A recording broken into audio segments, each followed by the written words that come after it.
দীর্ঘ ৩৫ বছর ধরে নিয়মিত পারাপার হচ্ছেন একটি জেটি দিয়ে কক্সবাজারের দ্বীপ উপজেলা কুতুবদিয়ার প্রায় ৩ লাখ বাসিন্দা। কিন্তু ভয়ঙ্কর ঝুঁকির মুখে রয়েছে সেই যাত্রাপথ মগনামা জেটি ঘাট। যে কোনো সময় ঘটতে পারে বড় দুর্ঘটনা। দ্বীপের বাসিন্দারা দীর্ঘদিন ধরে সংস্কারের দাবি জানালেও বিষয়টি গুরুত্ব দেয়নি কর্তৃপক্ষ। বঙ্গোপসাগরের মাঝে অবস্থিত কুতুবদিয়ায় যাতায়াতের জন্য ১৯৯০ সালে পানি উন্নয়ন বোর্ড মগনামা ইউনিয়নে নির্মাণ করে এই জেটি ঘাট। ২০০৪ সালে বাড়তি অংশ হিসেবে নির্মাণ হয় ২০০ গজ দৈর্ঘ্য একটি সরু ব্রিজ। তবে সময়ের সাথে সাথে পাটাতলের চারপাশে থাকা নিরাপত্তার রেলিং ভেঙে পড়ে। প্রায় সব পিলারের কংক্রিট উঠে গেছে। বান্ডেল থাকলে প্রতি সেনমানিতে টাকা বাঁচবে। বিকাশ সেনমানি বান্ডেল কিনে জিতুন প্রতি লেনদেনে। বেরিয়ে এসেছে লোহার রড। চলাচলের অনুপযোগী হয়ে উঠেছে পুরো জেটিটি। প্রতি বছর সরকার কোটি কোটি টাকা রাজস্ব আদায় করলেও এই গুরুত্বপূর্ণ স্থাপনাটি সংস্কারের জন্য নেওয়া হয়নি কোনো উদ্যোগ। বিগত ২০ বছরেও হয়ে ওঠেনি কোনো ধরনের মেরামত বা উন্নয়ন। এতে করে জীবনের ঝুঁকি নিয়েই যাতায়াত করতে হচ্ছে হাজারো মানুষকে। এই জায়গাটা নির্মাণ হওয়ার পর থেকে আজ পর্যন্ত এখানে সংস্কার হয় নাই।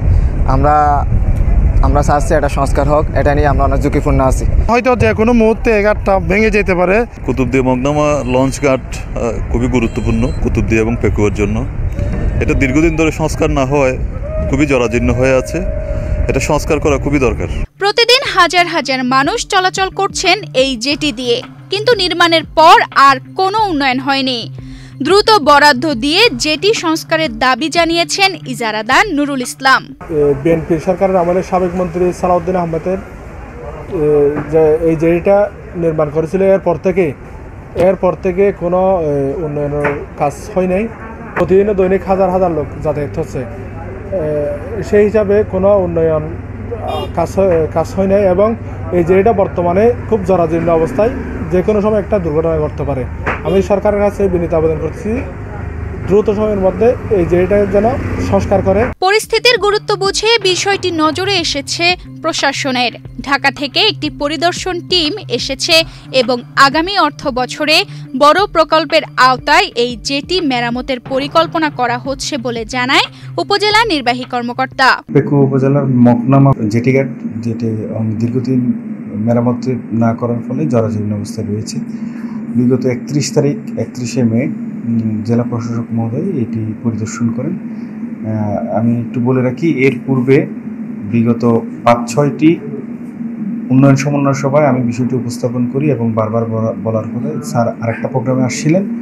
একই সাথে আমি এটি জেলা প্রশাসক মহোদয়কে একটু পরিদর্শন করাই এবং স্যার তাৎক্ষণিক একটা প্রস্তাব প্রেরণের জন্য জেলা পরিষদের যে প্রধান নির্বাহী কর্মকর্তা আছেন ওনার সাথে কথা বলেন এবং এটা আগামী অর্থ বছরে কীভাবে করে মেরামত করা যায় এই বিষয়ে ঢাকা থেকে একটি পরিদর্শন টিম এসেছেন স্থানীয় সরকার বিভাগ থেকে এবং তারা আগামী অর্থ বছরে এটি একটি বড় প্রকল্পের মাধ্যমে এটি মেরামত করে দেবেন বলে আশ্বস্ত করেছেন। ৩ লাখ মানুষের যাতায়াতের জন্য একমাত্র ভরসা কুতুবদিয়া মগনামা জেটি। দ্রুত সংস্কার না হলে ঘটতে পারে প্রাণঘাতী দুর্ঘটনা। বিচ্ছিন্ন হয়ে যেতে পারে দ্বীপের সঙ্গে মূলভূমির যোগাযোগ। দ্বীপবাসীর একটাই দাবি, ঝুঁকিমুক্ত ও নিরাপদ যাতায়াতের নিশ্চয়তা। তানজিদা রহমান, ইনায়া, বাংলাদেশ প্রতিদিন।